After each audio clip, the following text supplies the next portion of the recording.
Love it. Betsy, so great to meet you. Thank you for taking a minute out today. Oh, it's so great to be here. Thanks, Joe. You bet. So before we get into your good work, I want to know 5 years ago this pandemic began. We were in the midst of kind of the uncertainty, figuring all of this stuff out. The whole 2 week window of getting back to life went away, evaporated into nothing. So ultimately, how did you survive that time period, and how has it reverberated into what you do in your life today? So, COVID for me, I had a 4-year-old turning 5. And bizarrely, it didn't feel that different because when you're in that age range where kids Yeah. are so small, you spend so much time at home and you do library story times and you do playgrounds and you do stuff like that. And so a lot of that stuff was taken away. But the everydayness, I think what also was interesting about it is that he didn't really know that there was COVID going on. So for him, as just a little kid, it's just normal everyday life. Yeah. And so to be living one on one with a 4-year-old was, I think, actually a bizarrely healthy thing to do at that time because we would go, we would go for walks and things like that. And he had no sense. I think the one sad part was Christmas. Usually my parents come up and we all have Christmas together. And I try to create a Christmas for a little kid who still believes in Santa, with just myself. And that was a little challenging. But he was a very much a sanity source for me through that whole time. It's interesting coming from that parental standpoint because I think about at that time, I had a stepdaughter at home who was like 16 going on 30, and my son's on the spectrum. So I was used to living in that special needs world where things you got to pivot all the time. So living through COVID was almost kind of like the way life was all the way before that. You just have to expect the unexpected all the time. Yes, and there's so much of your focus is at home and with that individual and whatever those individuals' needs are in that moment. And so COVID doesn't shift that for Yeah. us. Jobs are still our jobs when you are a caregiver, regardless. Yeah. Which I think is the beauty of parenting. I mean, there's a part of that where I didn't want the noise, and even Miles would ask me, what's going on? And I didn't know a whole lot. I knew one thing about what was going on, and that was about it. But other than that, it was like we're just trying to figure it out. We're trying to navigate our way. But in between that, you got to live your life. It's got a monopoly on you. You have no choice, you know. Exactly. You just got to keep going. So let's get into your good work here with what you're doing as an author and specializing in negative self-talk and psychology. If I put you in front of a bunch of sixth graders at career day, and one of the kids in the back of the room is curious, and like they're like, "Hey, what do you do for a living?" How do you answer them? I teach people about the brain and where the really ugly stuff that our brains tell us comes from so that we don't believe it and think that it's us feeling that we're worthless or we can't do it or everyone is better than me, that they see where in the brain it is and they don't identify with it. That's fascinating because I think when we scientifically understand something, if you're open to it, not all of this noise about climate change not happening and all of these falsehoods, but like true empirical data, if you give that to people, I think it's easier to grasp and move forward with. It's so funny because some of the feedback I'm getting, it's still early. The book drops June 1st, but the feedback is, the science is intimidating, or I was a little bit overwhelmed getting into it, but it did make sense. And I thought, well, that's what I needed. So I love wellness stuff. I feel like I've read every single book. Nothing's more meditative to me than reading a meditation book. I don't meditate. I just read the books about it.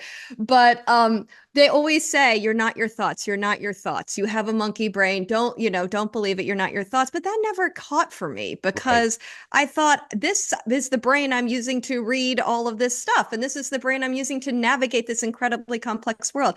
How can I believe I am not my thoughts? So I'd hear it and I'd be like, sure, I can see how that would make people feel better. But I never believed it until I actually saw that there is a specific thought network that is different from another thought network that produces these thoughts and they produce them automatically and they're evolutionarily based and they're meant to keep us safe and to survive. And that was the thing. I needed the data to Yeah. say, all right, now I know I'm not my thoughts. Yeah.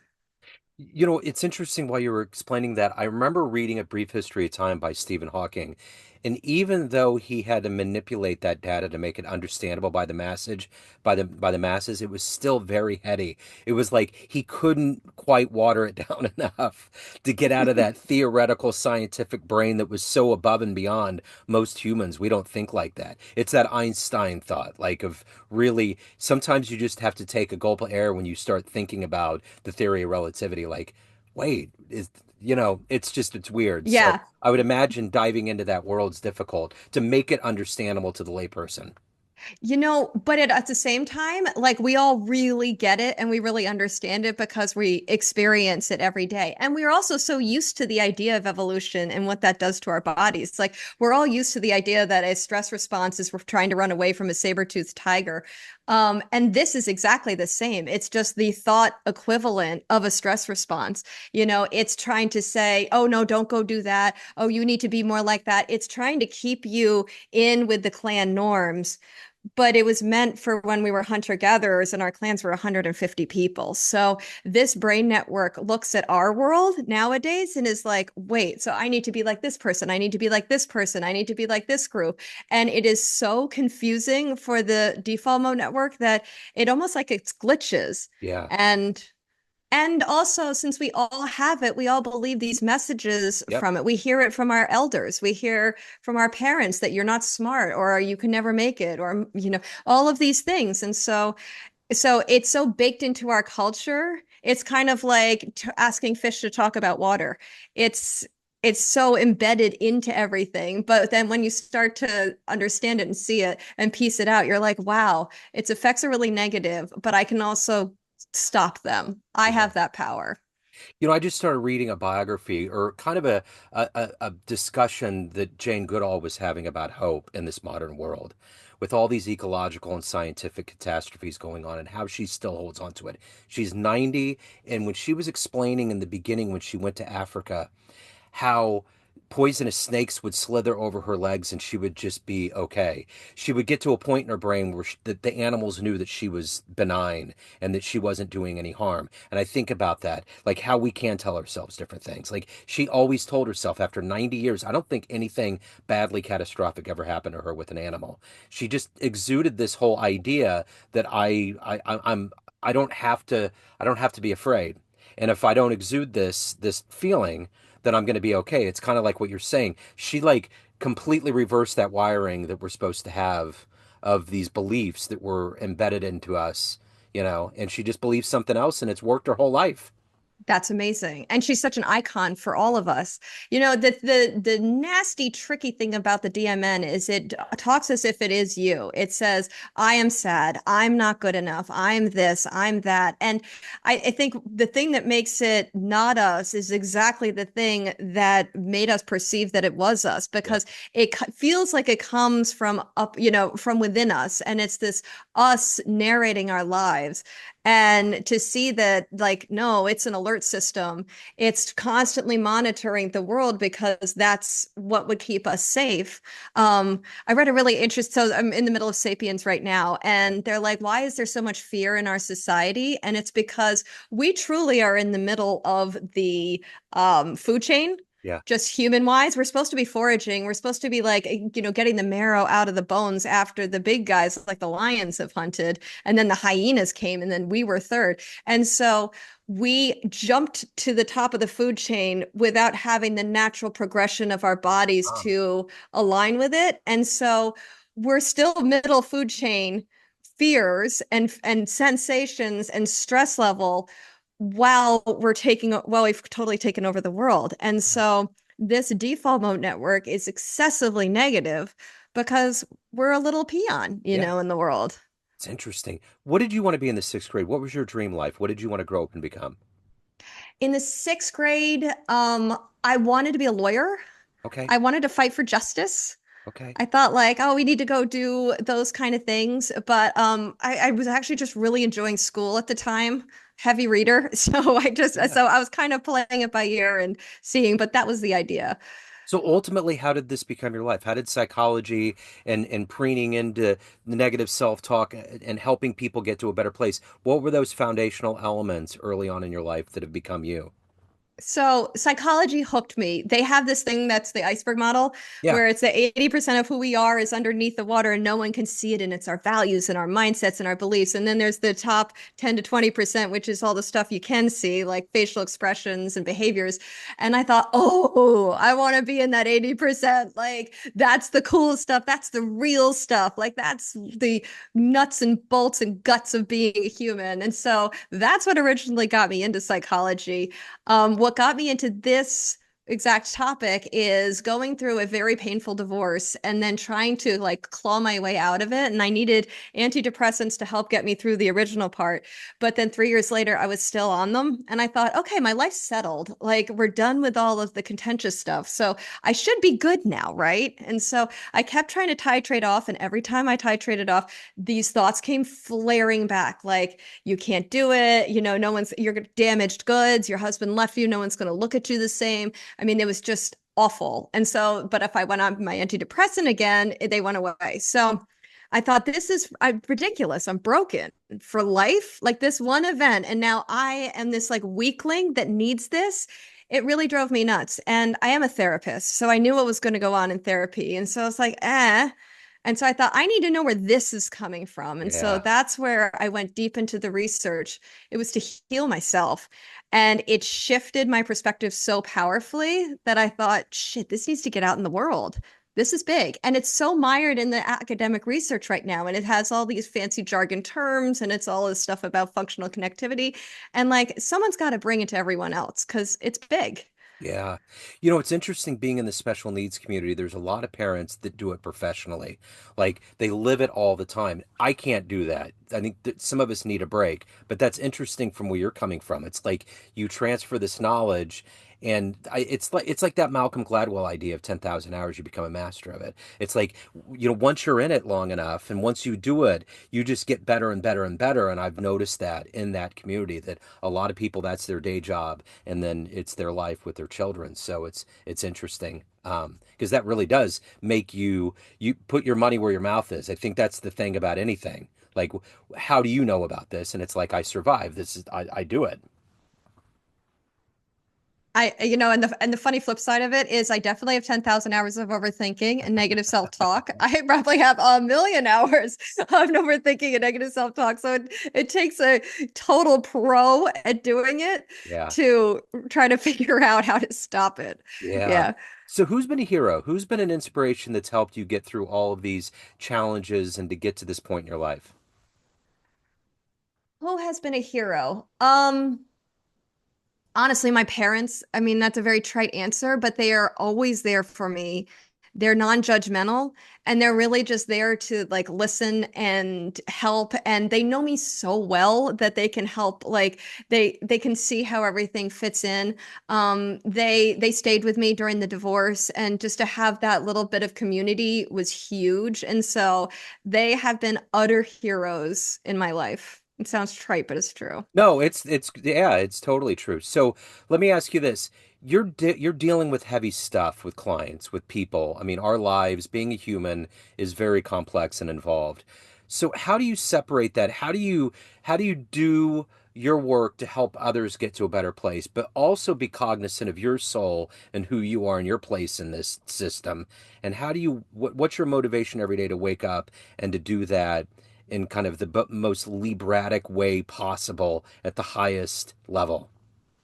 I have gotten so much better at this than I was before. I mean, I used to try to fit myself into every single little thing and absolutely burn myself out. And now I've realized that I need a lot of just personal like space, and I need, like, I never wear makeup to any of this stuff. Normally, the cultural thing is you all should be pretty and wearing makeup. And I'm like, it's just not me. I Yeah. can't do it. I put on some moisturizer. I have to go. I got a dog and I have to walk the dog, and I Yep. love that. I love having that recurring thing. We're supposed to be on social media. I haven't done it yet. Yeah. Like I'm starting to inch into it and see like, oh, could I do this? But like all I would have gone in before and been like, all right, if you're an author, you have to do this, you have to do this, you have to do this, you have to do this. And I would have pushed myself really hard. And now I'm doing what feels good to me, like conversations with you. This is a blast. Sure. And not doing the other stuff. And the other thing I don't do, I don't go out at all at night. Like 6 p.m., I pumpkin, I'm home. Yeah. And if I ever do go out at night, like usually the next day, I'm absolutely zonked. I typically cry. Like it's not good for me. Yeah. I need to have sleep. I need to have that kind of stuff. And now I know myself. And I would have beaten myself about that earlier. And now I'm like, no, it's just who I am. And I'm in my 40s. It's what it is. And so I'm good with it. Well, sometimes you have to be alive along on this. You have to be alive long enough on this planet to figure these things out. You just do. Because I know, I mean, in my 20s and even early 30s, everybody wanted to run around till 3, 4 in the morning. And it's like, man, I'm not into that. And then once I became a parent and I'd wake up early, I felt like a Marine. I was like, wow, by noon, all of these things were done. And it was just like, it was great. I loved it. It's But so great. I would never go back to my 20s. yeah. Like that sounds like a nightmare to me. All the fitting in, all the having to wear the Oh, fancy clothes and the going out and the dating. It's like, oh, thank, and all the bars. I'm so glad it's oh. over. I'm done. Yeah, it's bad. It's bad. Yeah. Such a phase. So let me ask you this. Speaking of youth, if you had a dream tonight and you ran into, let's say, a 16, 18-year-old version of you, and you could give that young version of you a piece of advice based on this life you've lived, the wisdom you've accumulated, what advice would you impart? I would say to that 16 to 18-year-old, let's completely switch your perspective. You're spending a lot of time looking out in the world and trying to understand who you need to be and should be based on your peers, based on what your family's telling you, based on what culture is telling you. And I need you to know none of that really matters, that everyone is so much more involved in how they look and what they're doing, that they're not judging you the way you feel that they are. And that it's really important to go into your heart and see what do you want to be? Who do you want to be? What really lights you up? What makes it so you could do it for 3 hours and you don't even feel it? And then go after those things in your life.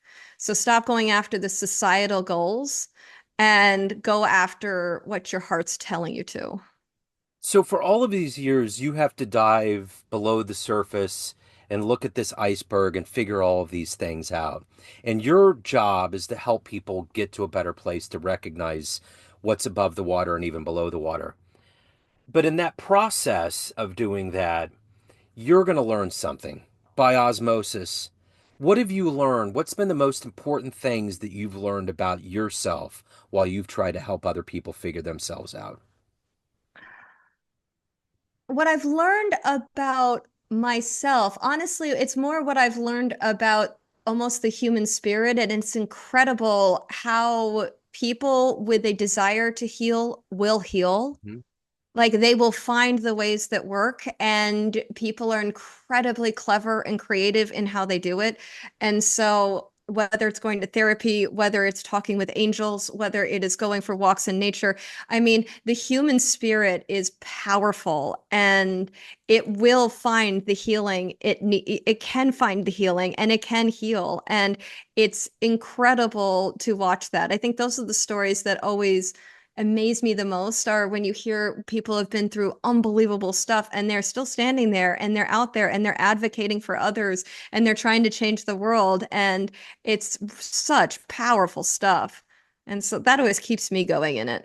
Well, I think about that with how weird and strange America has become here in 2025 and how much of that's going to resonate. Now, whether I mean, I can say America, but I think just people and humanity in general, I think just like you said, to add on to that, the collective of us are going to overcome all of these. And there's always that karmic wheel that's in the back that's always going to find a way to land on the right roulette spot. So I think between all of that and the strength of us, I think if people just shut their TVs off and stop watching all of the noise and garbage, they'll realize that interacting with human beings is going to give them all of the positivity that they're going to need, the hope they need for the future of where we're going.